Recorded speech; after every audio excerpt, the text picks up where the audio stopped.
Hello friends, Manisha cooking and ব্লগে একটা নতুন রেসিপিতে আপনাদের সবাইকে স্বাগত। আশা করি সবাই ভালো আছেন। আমি আজকে একটা মালপোয়া রেসিপি শেয়ার করব, কিন্তু এটা কিসের মালপোয়া সেটা জানতে হলে কিন্তু পুরো ভিডিওটা দেখতে হবে। আর আমি কথা দিচ্ছি বন্ধুরা, এই মালপোয়া যদি আপনারা একবার বাড়িতে করে খান না, তাহলে বারবার করতে মন চাইবে। অতিথিদের খাওয়ালে তারা আপনার কাছে বারবার রেসিপি জানতে চাইবে। তো চলুন শুরু করি। আমি এখানে নিয়ে নিয়েছি কিছুটা কাঁঠালের কোয়া। কাঁঠালের কোয়া থেকে আমি দানাগুলো বের করে নিয়েছি, দিয়ে ভালো করে পরিষ্কার করে নিয়েছি। আর এই কাঁঠালটা আমি বাজার থেকে কিনিনি, আমার প্রতিবেশী দিয়েছিল। কাঁঠালটার কোয়াগুলো দেখতে ছোট হলে কিন্তু বন্ধুরা খেতে কিন্তু খুব মিষ্টি আর খুব সুন্দর গন্ধ বেরোচ্ছিল।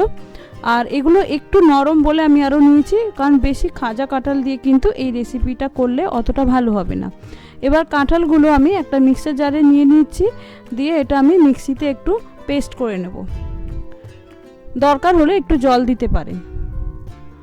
এবার আমি নিয়েছি একটা ছাঁকনি, তাতে এই পেস্টটা ছেঁকে নেব। ছাঁকা তেমন হয়তো দরকার নেই, কিন্তু যদি কোনো একটু রোঁয়া বা দানা থেকে যায়, তাই জন্য ভাবলাম একটু ছেঁকে নিই, তাহলে একটা স্মুথ পেস্ট পাওয়া যাবে। দেখুন সুন্দর ছেঁকে নিয়েছি সবটা, এইরকম ঘনত্বের হয়েছে। কালারটাও কিন্তু খুব সুন্দর, আর বাড়িময় কাঁঠালের মোমো গন্ধ করছে। এবার আমি এতে দিয়ে দিচ্ছি ময়দা। আমি এখানে যে কাঁঠালের পেস্টটা নিয়েছি তা এক বাটির একটু বেশি, তাই আমি এক বাটির একটু বেশি দিলাম ময়দা। আর দিচ্ছি হাফ বাটি মতো চালের গুঁড়ো। আপনারা যদি চালের গুঁড়ো না দিতে চান বা বাড়িতে না থাকে, তাহলে হাফ বাটি মতো সুজি দিতে পারেন। শুধু ময়দা দিয়ে কিন্তু করবেন না, শুধু ময়দা দিয়ে করলে কি হবে, ভীষণ ক্যাতক্যাতে হয়ে যাবে মালপোয়াটা, মুচমুচে হবে না। এবার দিয়ে দিচ্ছি একটু মিল্ক পাউডার, 2 চামচ মতো। মিল্ক পাউডার না থাকলে কনডেন্স মিল্ক বা খোয়া ক্ষীরও দিতে পারেন। এবার দিয়ে দিলাম হাফ বাটির থেকে একটু বেশি চিনি। কাঁঠালটা যেহেতু মিষ্টি আছে, এর থেকে বেশি চিনি দেওয়ার কিন্তু দরকার নেই। এবার আমি সব কিছু একসঙ্গে মিশিয়ে নেব। ভালো করে মিশিয়ে তারপরে দেখব যে কতটা জল লাগতে পারে। আমি এখানে জল দিয়ে গুলবো, আপনারা চাইলে কিন্তু দুধ দিয়েও করতে পারেন, কোনো সমস্যা নেই। আমি দুধ দিয়ে গুলতে পারবো না বলেই কিন্তু পাউডার মিল্ক দিয়েছি। এবার ভালো করে এটা মিশিয়ে নেব। দেখুন বন্ধুরা, মিশিয়ে নিয়েছি, সুন্দর এরকম ঘনত্বের হচ্ছে, একটা স্মুথ ঘনত্ব। এরকম রেখেছি কারণ যেহেতু চিনি দেওয়া আছে, পরে কিন্তু একটু নরম হয়ে যাবে, তাই জন্য এরকম করে আমি 15 মিনিট রেখে দেব। তার আগে আমি দিয়ে দিচ্ছি 1 চিমটে নুন। এটা নুন করার জন্য নয় বা নোনতা করার জন্য নয়, জাস্ট মিষ্টি বা দুধের গুঁড়ো যে দেওয়া আছে তার টেস্টটাকে ব্যালেন্স করার জন্য কিন্তু 1 চিমটে নুন দেওয়া উচিত। আমরা পায়েসেও কিন্তু 1 চিমটে নুন দিই, তাহলে দেখবেন যে টেস্টটা কি সুন্দর আসে। এবার দিয়ে দিলাম একটু মৌরি। এবার এটা মিশিয়ে একসঙ্গে রেখে দেবো। আপনারা চাইলে এই সময় একটু এলাচ গুঁড়ো দিতে পারেন, তবে আমি কাঁঠালের সুন্দর গন্ধটা রাখার জন্য এলাচ গুঁড়ো দিইনি। এবার ব্যাটারটা সেট হতে হতে আমি করে নেবো রস বা শিরা। তার জন্য দিয়ে দিলাম 1 বাটির একটু বেশি চিনি, আর দিয়ে দিচ্ছি 2 বাটি জল। মালপোয়া শিরা বা রস কিন্তু বেশি ঘন হয় না, আবার খুব টেলটেলেও যেন না করে, তাহলে কিন্তু টেস্ট হবে না। মোটামুটি আঠালো ভাব এসে গেলেই কিন্তু এটা নামিয়ে নিলে চলবে। এবার আমি চিনিটা ফুটিয়ে আঠালো করে নেব। দেখুন চিনির রসটা কিন্তু অনেকটা কমে গেছে, আবার একটু চটচটে ভাব এসে গেছে। শিরা কিন্তু হয়নি যে একদম তারের মতো পড়বে, সেরকম কিন্তু নয়। সেরকম করে দিলে কিন্তু মালপোয়ার ভেতরে রসটা ঢুকবে না।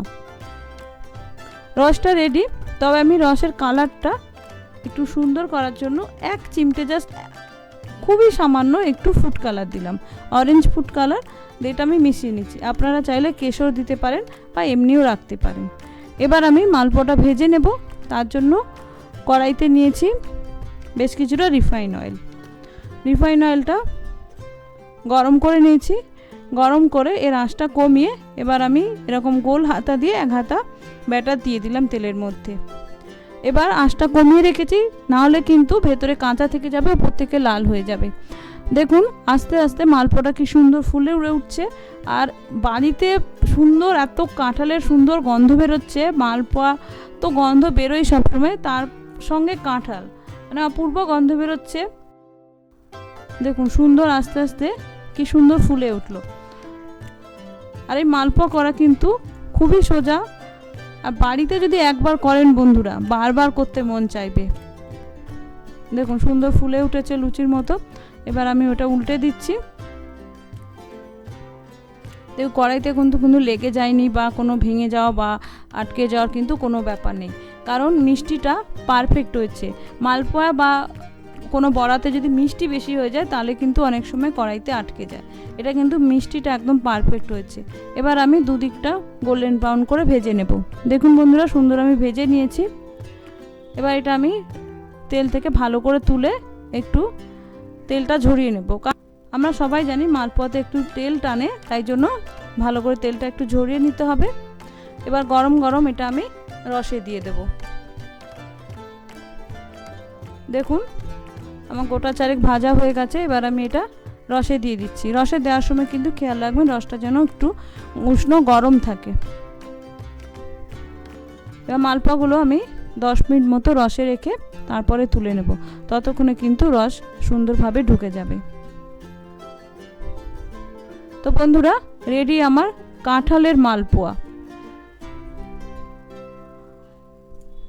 আমরা অনেক কিছু মালপোয়া খেয়ে থাকি, তো ভাবলাম এই কাঁঠালের মালপোয়া রেসিপিটা আপনাদের সঙ্গে শেয়ার করি। এখন কাঁঠালের সময়, বাজারে কিন্তু প্রচুর কাঁঠাল পাওয়া যাচ্ছে। আর যারা কাঁঠাল লাভার তারা তো কাঁঠাল বিভিন্নভাবে খেতে চায়, তাই ভাবলাম যে এই কাঁঠালের মালপোয়া রেসিপিটা আপনাদের সঙ্গে শেয়ার করি। আশা করি ভালো লাগবে। আমার বাড়ির লোকে তো খুবই পছন্দ হয়েছে, খুবই ভালো লেগেছে। আশা করি আপনাদেরও ভালো লাগবে। আর এই মালপোয়া যদি একবার করেন তাহলে দেখবেন বারবার খেতে মন চাইবে। আর অতিথিদের দিলে তারা তো আপনার অবাক হয়ে যাবে যে কাঁঠালের মালপোয়া হয়, তারা আপনার কাছে রেসিপি চাইবে। তো আশা করি আপনাদের এই কাঁঠালের নতুন ধরনের মালপোয়া রেসিপি আপনাদের ভালো লাগলো। ভালো লাগলে অবশ্যই বন্ধুদের মধ্যে শেয়ার করবেন আর আমাকে একটা লাইক দিয়ে উৎসাহিত করবেন। ধন্যবাদ, ভালো থাকবেন, দেখা হচ্ছে নেক্সট ভিডিওতে।